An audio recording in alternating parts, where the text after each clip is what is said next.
What's good, everyone? OJ here. Welcome back to another E3 2021 video. Today we're taking a look at Square Enix and how I'm just completely disappointed in their show and what they had. Now, don't get me wrong, there was some great games at the show in terms of how the games might end up being. I know people do love stuff like Final Fantasy, people do love stuff like Life is Strange, people do like Legend of Mana. I mean, there's a new Guardians of the Galaxy game. I mean, there's a lot of cool things, but I'm gonna go over a number of different bullet points on why this was a very disappointing show when it comes to Square Enix, but we'll also end off with some good when it comes to what they showed off in the final game, because that new Final Fantasy game looks very good. Now let's first start off with Square Enix and their new, I would just say, big game, I guess, from Eidos Montreal. It's the Marvel's Guardians of the Galaxy. It's coming to the PlayStation 5, Xbox Series, PlayStation 4, Xbox One, and PC. Now, I think that the biggest problem is that Square Enix's show was probably paced very wonky.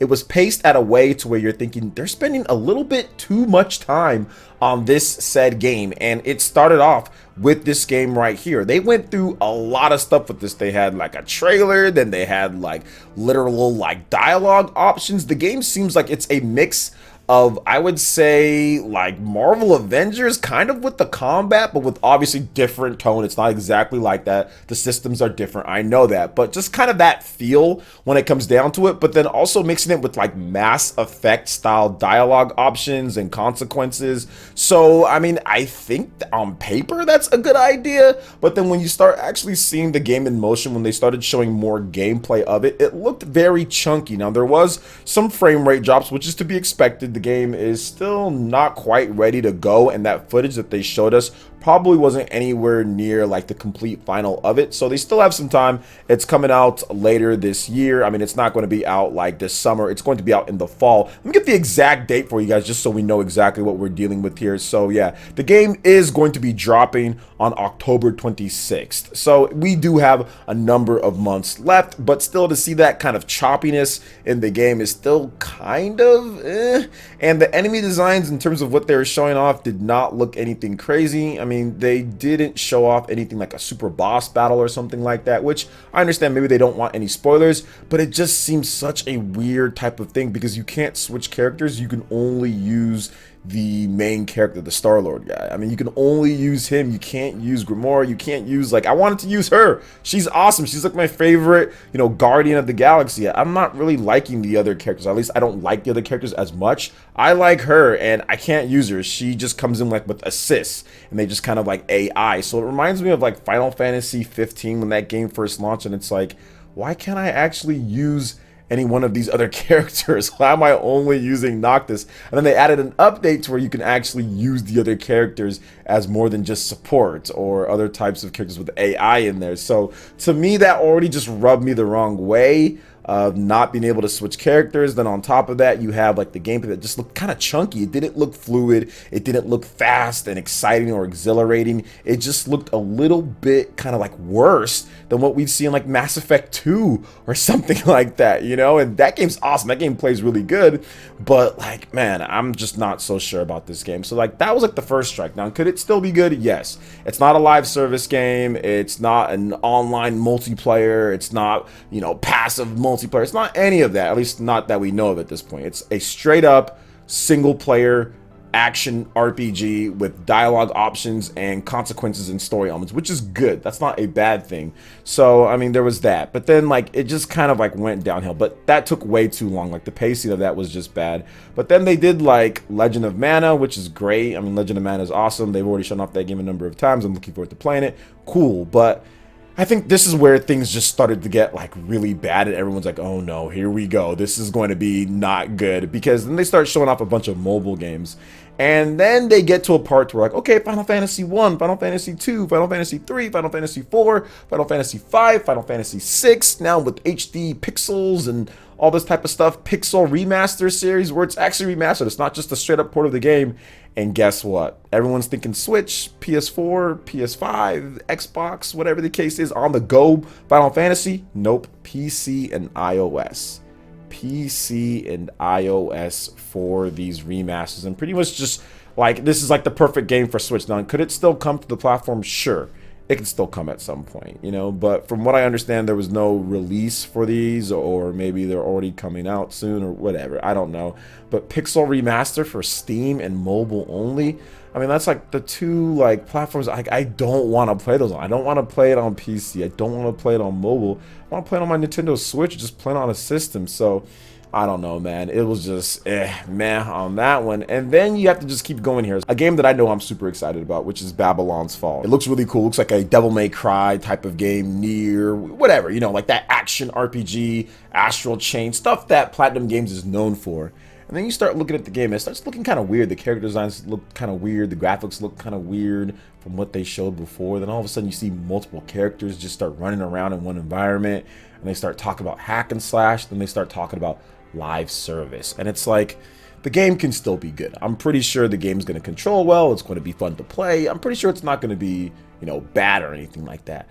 But a live service game, you did not tell us this was a live service game. Like, we got an okey doke pulled on us because it didn't look anything like a live service game when they showed off that first trailer. This is definitely an okey doke, or it's a, hey, we changed it up on you guys like out of nowhere because we want to make more money off of it or something, because there's no way that you start off the first trailer with just a single person on there and you're just fighting and it looks totally like what you would expect from a Platinum Games title. Then all of a sudden, oh, now it's live service. Like, you don't just make those types of decisions, or at least like let us know from the beginning that it's a live service. If it is that, if it is a live service, just let us know from the beginning. But I'm tired of live services. I'm tired of these type of games. Like, I don't want to play any more live services from Square Enix. I mean, after Marvel Avengers, like, I'm good. I'm good with live services. I'm good with big MMOs and all that type of stuff. Like, I don't need 5 million of them. I get it. There's a bunch of different companies. They all want to have their, you know, resources and time, and they want you to play their game the most, right, monetization wise. But I don't know, man. I just don't think this was the right call based off of what they showed beforehand. Like, if it was going to be that, show all the characters on there, show that it's a live service game, let people know. Don't make it look like one thing, then say, no, and now it's this. Like, it makes it seem as if it, like, just reeks of them saying we need to make more off of this, right? And like pulling the rug out from underneath us. So that was another issue that I had with it. And then, you know, this is not, like I said, not to hate on this game. I still think that the game is solid or whatever, but this Life is Strange stuff, like, they're showing this like way too much. This Life is Strange, multiple trailers for this. They had big old huge long chunky segments on these games, man. Like, some of them just took way too long. They didn't even have much. Like, there was barely any games shown.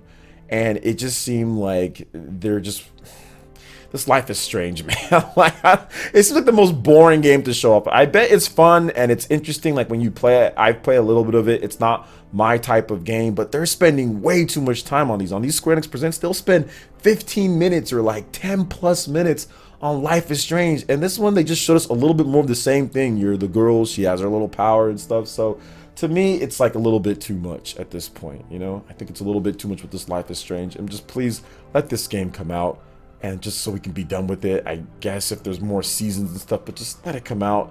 Let's just move on from Life is Strange at these Square Enix Presents. But that was all the bad. Now, the good.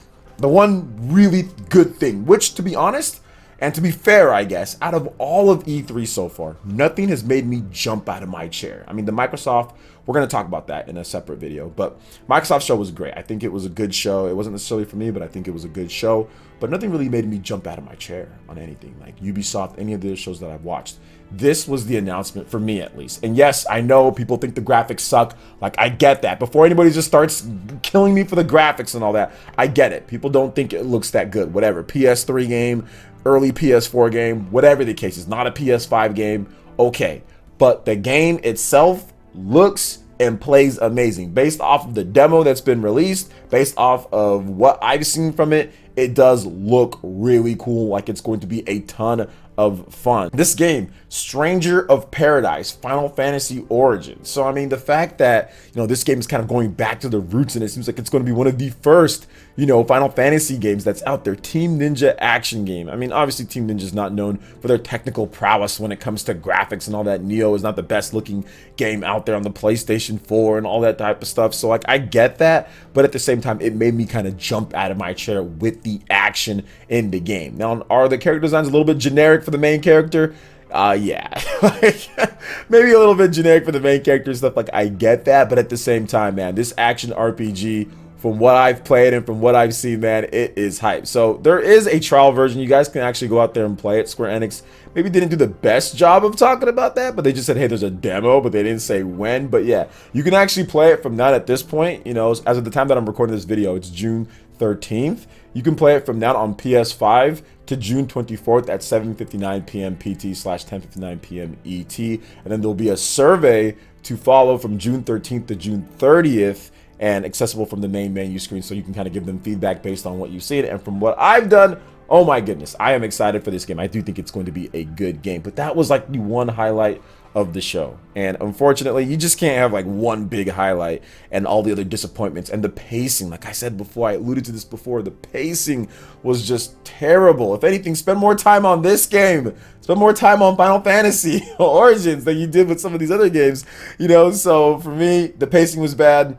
The announcements weren't very good. There's a lot of rehashing of games. Square Enix is probably still feeling like with the pandemic, so I understand that aspect as well. But yeah, this wasn't a good showing, and I'm low-key kind of disappointed in Square Enix. I thought they'd have a little bit more for us, but on the potential bright side, some people did bring up to me like, hey, maybe there are a couple Square Enix things at Nintendo's show, because maybe they just did that because they've done it before, right? Octopath Traveler, Trials of Mana. I mean, these type of games were announced at Nintendo's shows, so maybe they do have something there, but it doesn't excuse the pacing and the overall lack of excitement around some of the games, the big mobile segment that they had in there, and all the Final Fantasy games being Steam and mobile. Just, nah, man, or PC mobile, I'm good. I'm good. But anyway, what are your thoughts on this, guys? If I had to give it a rating, I'd probably say, I hate to do this, man. I really do hate to do this, but I'd probably give it a 5. A 5 out of 10. And it gets a 5 because of Final Fantasy. Without Final Fantasy, this just might be, oh man, this might be down there like with the Nintendo 2008 conference. That was the Wii Music one, right? So it might be down there with that. So I'll give it a 5. I'll give it a 5 because of Final Fantasy. But without that, oh man, it would have been bad. But anyway, what are your thoughts on this, guys? Let me know in the comment section below. All right, that wraps it up for this video here. Check out the links in the description. We've got Twitter. Go and give us a follow on there. Stay up to date on all the latest gaming news and information.